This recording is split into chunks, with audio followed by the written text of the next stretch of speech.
Hey guys, Shiranui here, and today I'm bringing you another deck profile after 2 weeks of no videos. Yeah. So, 2 weeks ago, I didn't do any deck profiles because I was busy with practicing with Victor for team leagues, and then last week, I didn't play. Oh, I was starting to place test some of the new deck from Step 14, so no video there. So here we go. Now we go.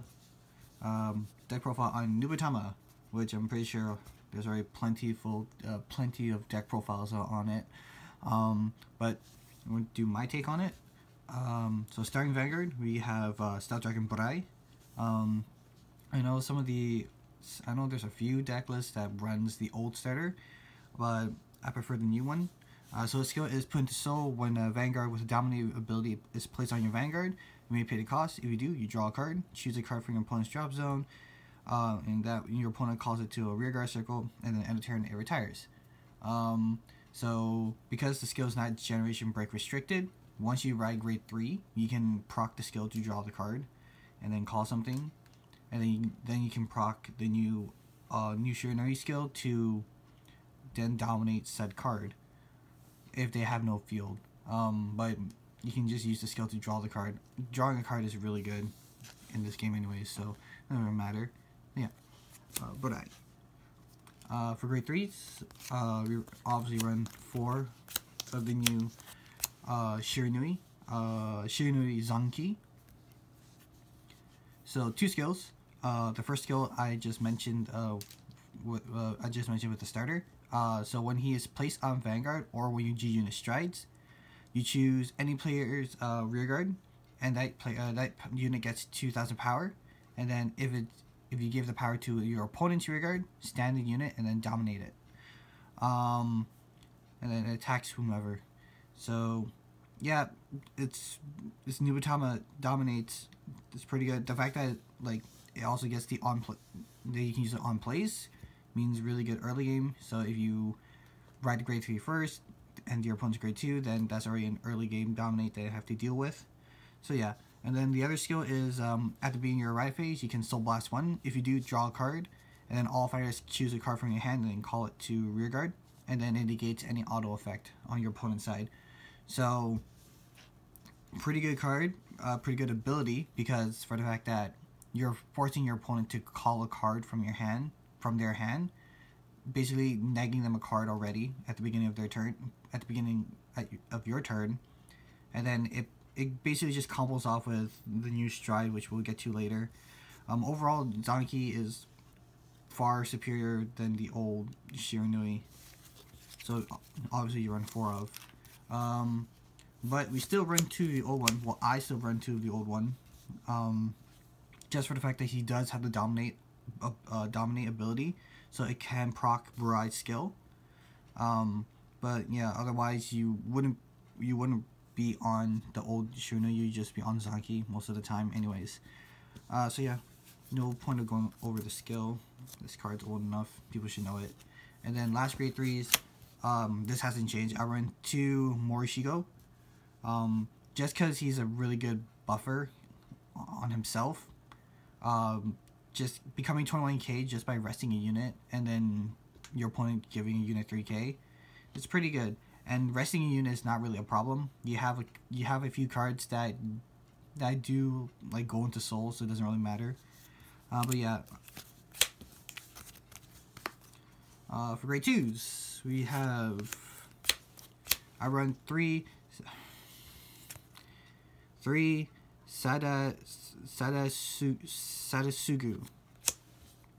I think that's how you say it. But yeah, a really good 11k attacker for Shiranui. First skill is, I just mentioned, if you have a Shiranui Vanguard, when he attacks a Vanguard, he gets 2k power, so he is an 11k attacker. And then his other skill is also pretty good. Generation break 1, counter plus 1 at the end of battle that one of your other rearguards attack the Vanguard.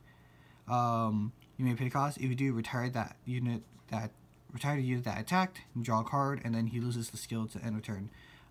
What's just really fun about this card is that you can use this on a dominated unit. So you can basically just say, hey, your grade 2 attacks your Vanguard. Alright, at the end of battle, count plus 1, he dies, I draw a card. It's nice. I'm thinking bumping it up to 4 because he is a really good card. But right now I'm sticking with 3. So yeah. Next 3 Tamahagane. This dude is still a pretty good card. On place, you bind a card from top of deck, face down. Then on attack, when a dominant unit attacks, you can counterblast 1. Choose the card from bind zone, add to hand, and he becomes a 19k attacker before boosting and triggers. So, pretty dope card. Tamahagane. Run him. 3 Fuurai. I know some deck lists drop Fuurai. Just drop him. I still run him because the fact that he gets 2k power for every time a unit attacks, that includes any dominated units, your rear guards, your vanguard. He can be swinging pretty big if you go on like Mugen Lord turns. So yeah, the first skill to call something from drop zone isn't really needed anymore. You're just using him for the second skill, which he gets power for every time when a unit attacks. So yeah, and then finally 2 Ungai. This is just for the fact that in case when you first, at the beginning of your turn, you first dominate a unit and they hit, and your opponent gets a damage trigger, he's just there to just say, oh, you got a damage trigger? No, you don't anymore. For the fact that on plays, you can choose 2 of your units and then 1 of your opponent's units, and their power increases and decreases to 11k power. So I just run to him for the fact that in case my opponent does get a damage trigger, I can just call him and then, oh no, you lose your damage trigger, you're back to 11k power again. So yeah. His first skill, I don't really remember. I don't really use him for it. I just use him for the second skill. But I think is you draw a card by ditching a card. So yeah. Grade 1s, obviously for stride fodders, because it's a stride deck, you need to stride. And also to get the right Shiranui or get a Shiranui. Not the alternate art because this one looks cool. And the dog just, no, it's a fox. And the fox just looks straight into your soul. Just very nice. 3 of this chick. Ayagiri. She's essentially, what was that other grade 1? She's essentially that other grade 1 that she gets 5,000 power for every time a dominant unit attacks. But her text says other units. I think it's for the mirror match. If she dominates, or if she gets dominated, or I think when a copy of her on your opponent's side gets dominated, she won't get the 5k power because it's not an other unit, it's her. It's pretty weird, but yeah, she gets 5k power for every other dominated unit that attacks. So she could be a pretty big attacker or booster, depending on where you put her. 2 Mistfrogs. He is really good. I'm actually thinking of bumping him up to 3. Skill is when another dominant unit attacks, you can put him to soul. You draw a card, and then the dominant unit that's attacking gets 6,000 power. So basically, just a boost. Just pretend like he's boosting the dominant unit that's attacking.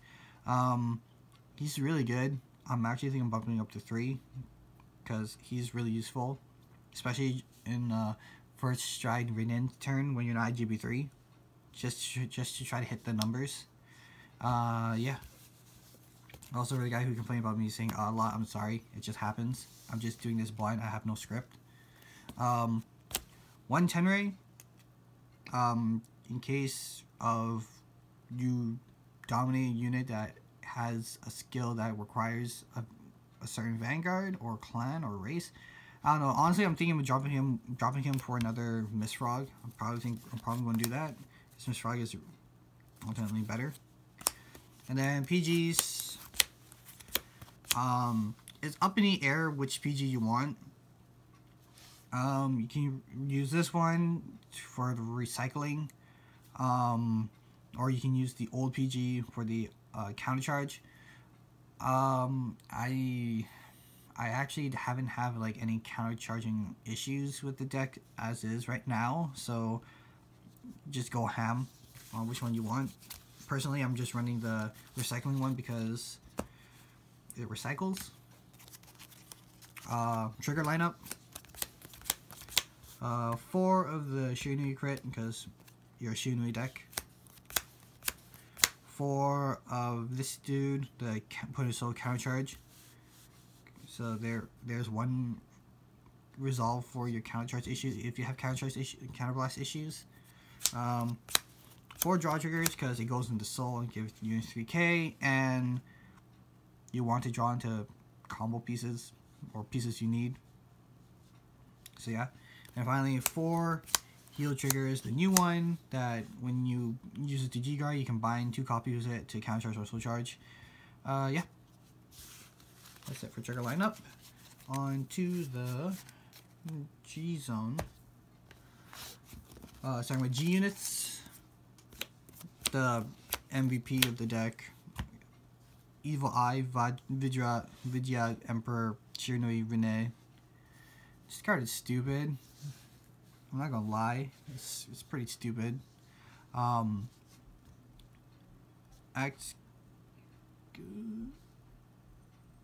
skill, Counterblast 1, Persona Flip. Sorry, someone just walked past the door. What was I saying? Yeah. So act skill, dominate, Counterblast 1, Persona Flip.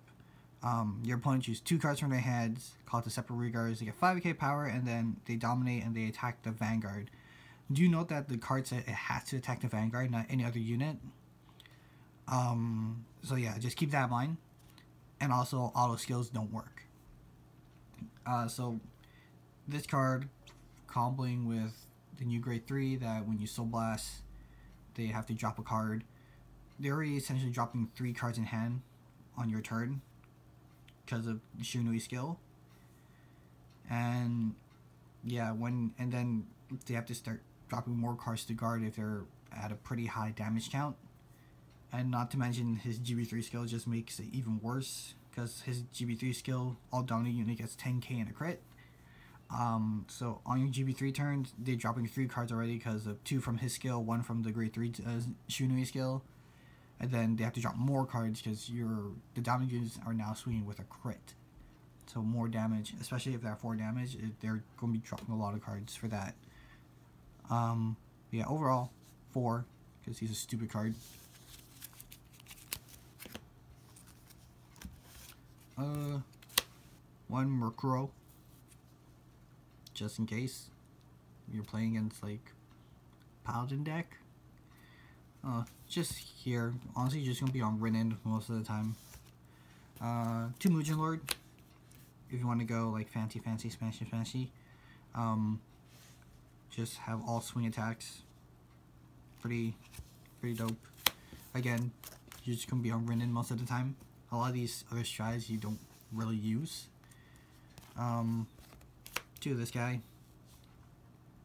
Just cause, again, you're mostly gonna be on Rinne most of the time.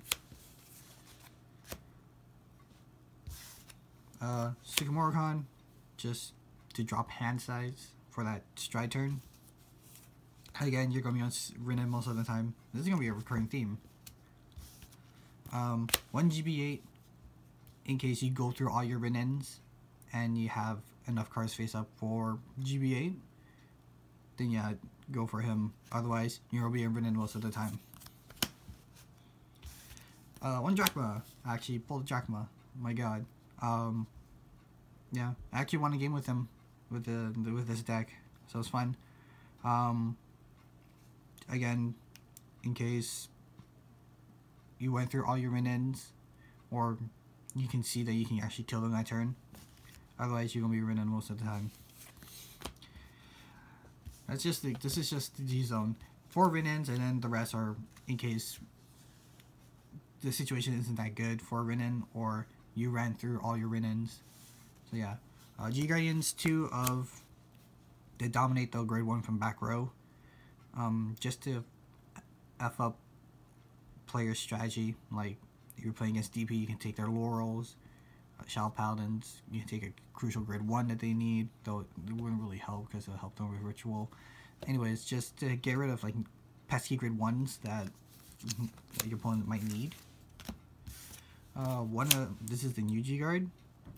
This is just in case your opponent has like a really big hand size. You gain a big power buff on shield. So when one place, if your opponent has 3 more cards in hand, it gets 5k shield, and then if they have 6 more cards in hand, they get 10k shield. So yeah. Finally, one of her drop cards, so I get 20k shield. Hey. So yeah. Anyways, that's it for this deck profile. I know I just kind of breezed through the G zone, like pretty quickly. Honestly, it's because you're gonna be on Rinne most of the time. All these other cards are very situational. So yeah, it's just Rinne and then Rinne, and then if not, then like Drachma or GB8. Yeah. Anywho, that's it for this deck profile, guys. If you actually want like better description about cards, why I'm using cards in G Zone, I'm sorry. They're just filler because of Rinne. Because honestly, like when I was playing through this deck, I just stride into Rinne. Those other cards are just there just in case. Like Mugen Lord's there just in case like you have a big field and you think you can kill them that turn, so you can just wham at everything they have there. That double rare stride in case like they don't have a good field or like they barely have any cards in hand. Well then, if they have any cards in their hand, then you're doing the deck right. Just there just to dominate probably a pesky unit that you don't like, to retire at the end of battle. Sugamortan again, just to, if they have a big hand size, just drop them down to 4 and just try to screw them. GBA is GBA and Drachma is Drachma. So yeah. Again, for the most part, when you stride, you're gonna be striding onto Rinne a lot. But yeah, that's it for this deck profile, guys. I hope you enjoyed it, and I'll see you guys in the next video. Bye.